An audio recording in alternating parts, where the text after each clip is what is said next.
यात्रियों की सुविधा को ध्यान में रखते हुए पश्चिम रेलवे ने 09085 वहीं रिटर्न में 09086 मुंबई सेंट्रल इंदौर तेजस सुपरफास्ट स्पेशल ट्रेन के फेरों को पुनः बढ़ाने की घोषणा कर दी है। अब 09085 ट्रेन मुंबई सेंट्रल से 27 मार्च 2026 तक तथा 09086 ट्रेन इंदौर से 28 मार्च तक सतत चलाई जाएगी। ट्रेन पूर्व निर्धारित मार्ग, दिन, ठहराव और कोच संरचना के साथ ही संचालित होगी। विस्तारित फेरों की बुकिंग आरक्षण केंद्रों और RICTC वेबसाइट पर शुरू है। यात्रियों से नवीनतम जानकारी आधिकारिक पोर्टल पर देखने की अपील की गई है। यह निर्णय बढ़ती मांग के मद्देनजर लिया गया है। होली का उत्सव के आयोजन में अभी 15 दिनों की देरी है, लेकिन इसके पहले ही इंदौर की फल मंडियों में गर्मी के फलों की आवक शुरू हो चुकी है। इंदौर में अंगूर, संतरा, पाइनएप्पल, तरबूज और खरबूज की खेप बाहरी जिलों व अन्य राज्यों से लगातार पहुंच रही है, जिससे बाजार रंगीन दिखाई देने लगे हैं। व्यापारियों के अनुसार यह शुरुआती दौर है और एक सप्ताह में आवक बढ़ने पर दाम घट सकते हैं। फिलहाल खुदरा में अंगूर 60 रुपए से 80 रुपए किलो, संतरा 40 से 60 रुपए किलो और तरबूज 25 से 30-35 रुपए किलो तक बिक रहा है। थोक व्यापारी राजकुमार ने बताया कि तापमान बढ़ने के साथ मांग में तेजी होगी। ग्राहकों में खासकर बच्चों और बुजुर्गों के लिए ठंडक देने वाले फलों की खरीद बढ़ जाती है, जिससे कारोबार बढ़ने की भी उम्मीद है। तो पता है गर्मी का सीजन स्टार्ट हो गया है, तो फलों कौन से फलों की आवक है? अभी गर्मी के हिसाब से भैया अभी देखो अंगूर चालू हुआ है, तरबूज है, संतरा है, मौसम्बियां है, पाइनएप्पल है, खरबूजे हैं। ये सब अभी 8 से 10 दिन में अभी तरबूज की आवक बढ़ेगी, अंगूर की आवक बढ़ेगी। तरबूज अभी बिक रहा है 20 से 25 रुपए किलो, सीजन में हो जाएगा ये 10 से 15 रुपए किलो। अभी बिक रहा खरबूजा 30-35 रुपए किलो, सीजन में हो जाएगा 15 से 20 रुपए किलो। संतरा जो है अभी बिक रहा है, संतरा आवक जितनी 50-60 गाड़ी होना चाहिए इंदौर में प्रतिदिन के हिसाब से, अभी यहाँ पे आ रही है 15 से 20 गाड़ी रोज आ रही है, ज्यादा नहीं माल आ रही है। संतरा का भाव अगर अपन देखें तो 30 रुपए किलो से लेके 75 रुपए किलो तो संतरा बिक रहा है मंडी के अंदर। आने वाले दिन में क्या भाव? इंदौर के श्री स्वामी परमानंद अस्पताल परिसर में संस्था लक्ष्य मेकिंग द वे के द्वारा डी एडिक्शन व रिहेबिलिटेशन सेंटर का शुभारंभ हुआ है। कार्यक्रम में मुख्य अतिथि डॉक्टर अजय खमेरिया सहित अन्य विशेषज्ञ मौजूद थे। इस केंद्र में मनोवैज्ञानिक परामर्श, चिकित्सा, व्यवहार थेरेपी और परिवार काउंसलिंग जैसी सुविधाएं मिलने लगेगी। इस अवसर पर विशेष बच्चों की टॉयलेट ट्रेनिंग और आधारित पुस्तक फ्रॉम फेयर टू फ्रीडम का भी लोकार्पण किया गया। वक्ताओं ने कहा कि नशा व्यक्ति ही नहीं परिवार को प्रभावित करता है, इसीलिए ऐसे पुनर्वास केंद्र समाज को नई दिशा देने में अहम भूमिका निभाएंगे। परम पूज्य सद्गुरुदेव के श्री चरणों में कोटि कोटि प्रणाम। हमारी जो संस्था है श्री स्वामी परमानंद हॉस्पिटल, आज एक ही छत के नीचे अंकुर रिहेब सेंटर, जो कि बर्जी नशा मुक्ति केंद्र में पश्चिमी क्षेत्र मध्य प्रदेश का सबसे बड़ा सेंटर स्टार्ट पहले ही है इनके पास। ये सेकेंड ब्रांच शायद अंकुर सर स्टार्ट की है, जिसमें नशा मुक्ति से संबंधित, मानसिक रोगियों से संबंधित और मानसिक दिव्यांग बच्चों की थेरेपी सेंटर। हाँ, ये जो पुस्तक है टॉयलेट ट्रेनिंग पर है। बेसिकली क्या होता है, जो विशेष बच्चे होते हैं उनका सोच प्रशिक्षण हो नहीं पाता है घरों पे, ना थेरेपी सेंटर्स पे हो पाता है और ना वो घरों पे हो पाता है, और मैक्सिमम ये बच्चे डायपर के साथ बड़े होते हैं। तो इस विषय पर एक पूरी पुस्तक तैयार की हमने, जिसमें किस तरीके से अभिभावक।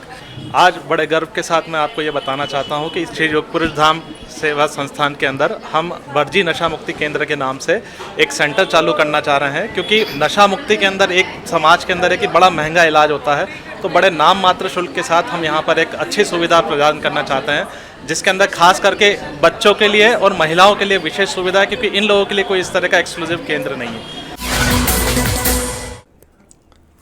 और उधर वार्ड क्रमांक 84 की जनता चौपाल में पिछले दिनों एक महिला के सवालों का वीडियो जमकर वायरल होने के बाद महापौर पुष्पमित्र भार्गव की प्रतिक्रिया अब सामने आई है। महापौर ने कहा कि चौपाल का उद्देश्य जनता को खुलकर बोलने का मंच देना है और सवाल उठना लोकतंत्र की मजबूती का संकेत देता है। उन्होंने बताया कि चौपाल में मिली शिकायतें दर्ज कर संबंधित विभागों को तुरंत कार्रवाई के निर्देश दिए जाते हैं। सड़क सफाई, जल निकासी जैसी समस्याओं के समाधान को प्राथमिकता से हल किया जा रहा है। उन्होंने कहा कि कार्यों में तकनीकी कारणों से देरी हो सकती है, लेकिन समाधान सुनिश्चित है। देखिए, हमारी जनता की चौपाल हम इसीलिए लगा रहे हैं कि हम जनता के बीच जाएं, जनता की बात सुने, उनकी समस्या सुने, उनके सुझाव सुने। तो जनता के बीच जाकर संकल्प लेकर समाधान करने का जो लक्ष्य मध्य प्रदेश के मुख्यमंत्री जी ने दिया है। इसके पहले वार्ड 41 में एक बहुत छोटे बच्चे ने भी हमको शिकायत की थी, उसकी हमने जांच करके ठीक कराया। कल वार्ड 84 में श्रीमती गौड़ जो बगीचे के सामने ही रहती हैं, उन्होंने भी ये बताया कि आपके आने के पहले ये गड्ढा भरा गया है। तो मैंने उसके भी निर्देश दिए हैं कि क्यों वो हुआ था और क्यों उसको समय पे नहीं बंद किया गया। बगीचे की बाउंड्री वॉल नई बनाई गई है और भी बगीचे में जो काम होना है। बाकी लोगों ने ये ज़रूर कहा कि बगीचे में और काम की ज़रूरत है और उनका कहना था कि बगीचे में ज़बरदस्ती काम हो रहा है, तो उसके भी मैंने जांच करने के लिए कहा है। पर ऐसे जनता के बीच जाते हैं, हम जा ही इसीलिए रहे हैं कि लोगों के सुझाव आएँ।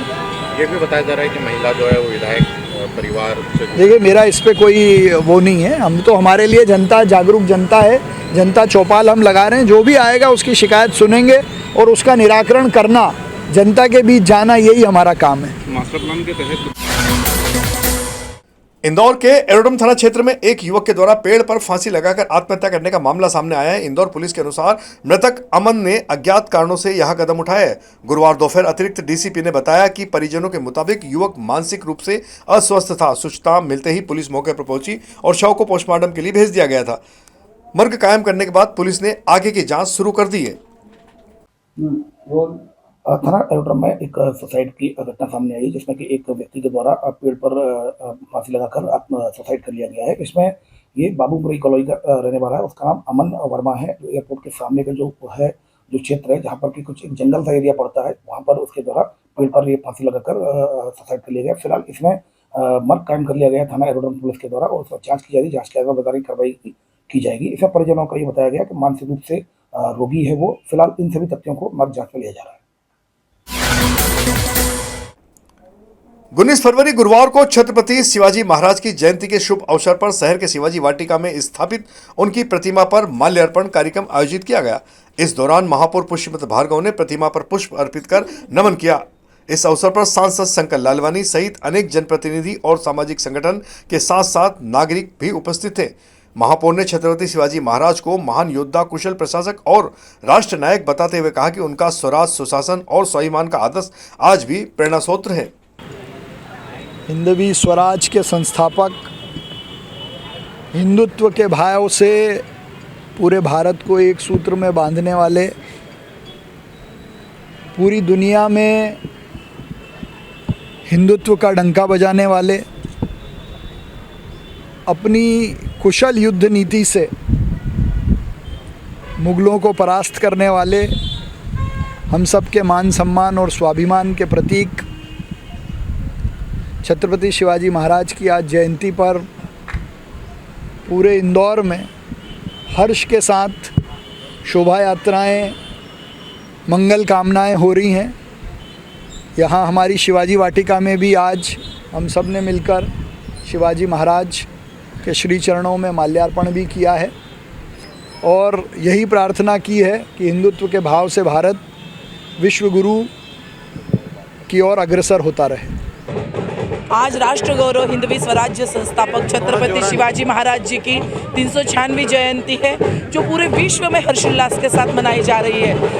हम देख सकते हैं कि सिर्फ महाराष्ट्र ही नहीं, आज मध्य प्रदेश में, आज इंदौर शहर में पूरा भगवामय वातावरण हो गया है। सुबह राजमाता जिजाऊ चौक, जो भारत में ऐतिहासिक मूर्ति स्थापना यहाँ इंदौर में हुई है, वहाँ से छत्रपति शिवाजी महाराज की ये बड़ी विशाल भगवा वाहन रैली निकली थी, जो सर्व मराठी भाषी संघ द्वारा हमेशा से निकलती आ रही है। और आज भी ये विशाल भगवा जो आपने देखा रैली में, सभी शिव मावड़े सभी अपने महाराज के आराध्य के प्रति यहाँ आए थे। बड़े हर्ष के साथ सबने यहाँ पर आए, माल्यार्पण किया है। और श्रीस्वर ध्वज पथक जो मध्य प्रदेश का पहला ध्वज पथक है, उनके द्वारा भी यहाँ प्रस्तुति दी जा रही है और बहुत खुशी हमें।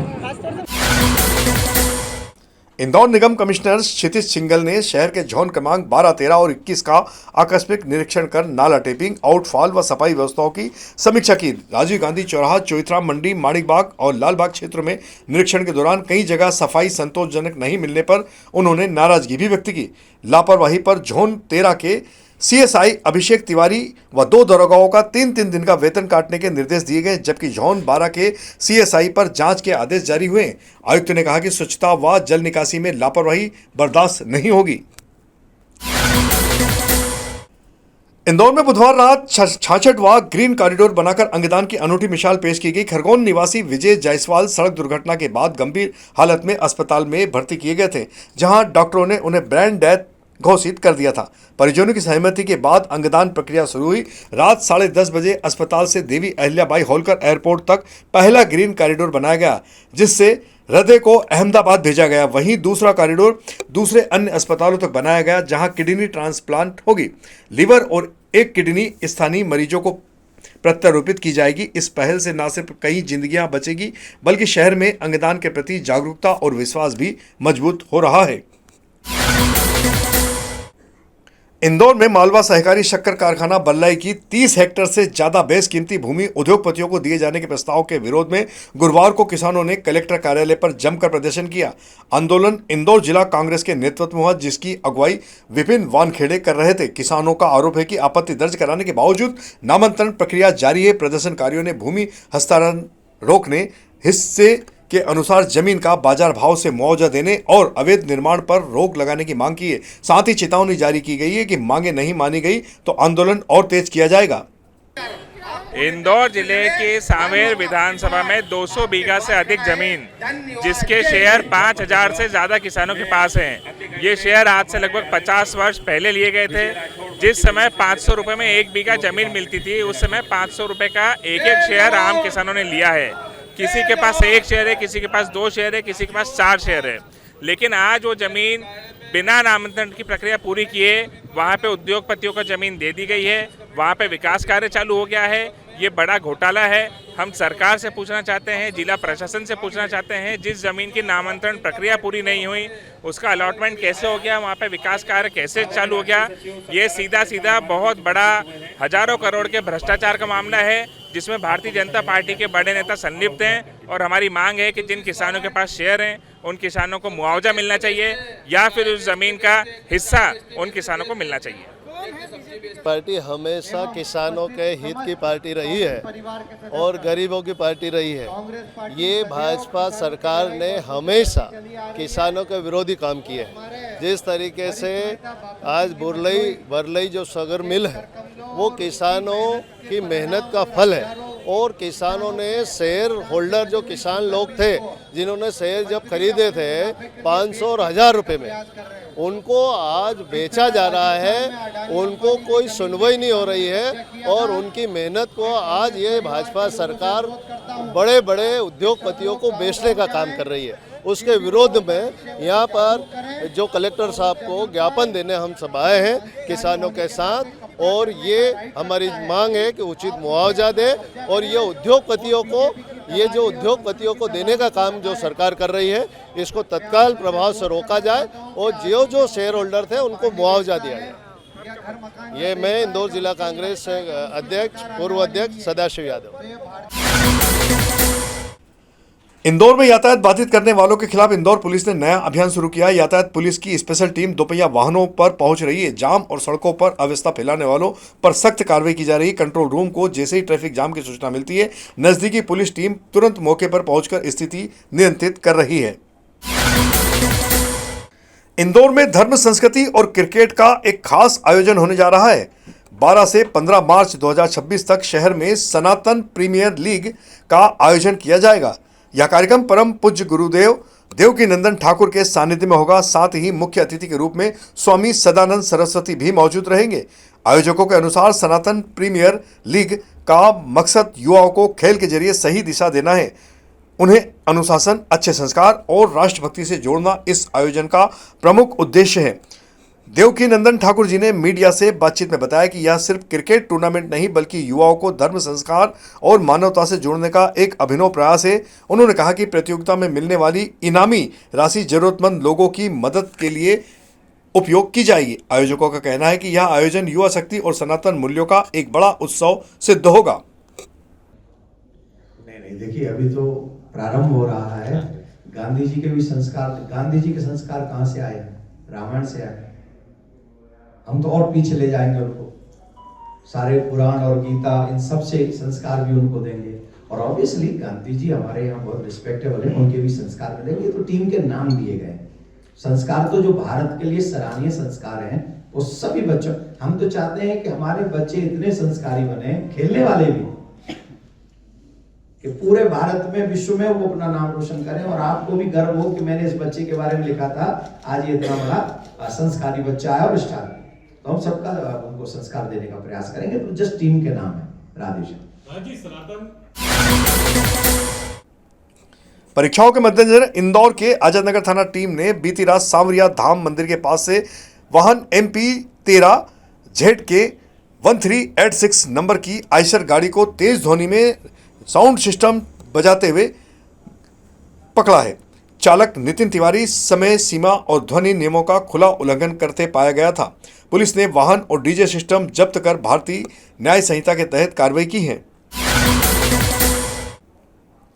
इंदौर क्राइम ब्रांच ने अवैध मादक पदार्थ तस्करी के मामले में कार्रवाई करते हुए एक और फरार आरोपी हसन अली को गिरफ्तार किया है।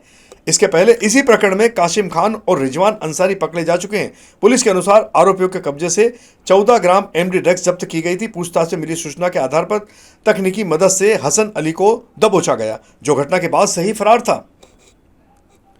तो यह थी हमारी आज की प्रमुख खबरें। खबरों का सिलसिला आगे भी जारी रहेगा। इंदौर से जुड़ी ताजा और महत्वपूर्ण जानकारियों के लिए आप हमारे दोपहर न्यूज चैनल से लगातार जुड़े रहने के लिए सबसे पहले इसे सब्सक्राइब करें। यदि आपके पास भी कोई महत्वपूर्ण खबर या जानकारी हो तो आप दोपहर न्यूज चैनल पर दिए गए नंबर पर संपर्क कर सकते हैं। धन्यवाद।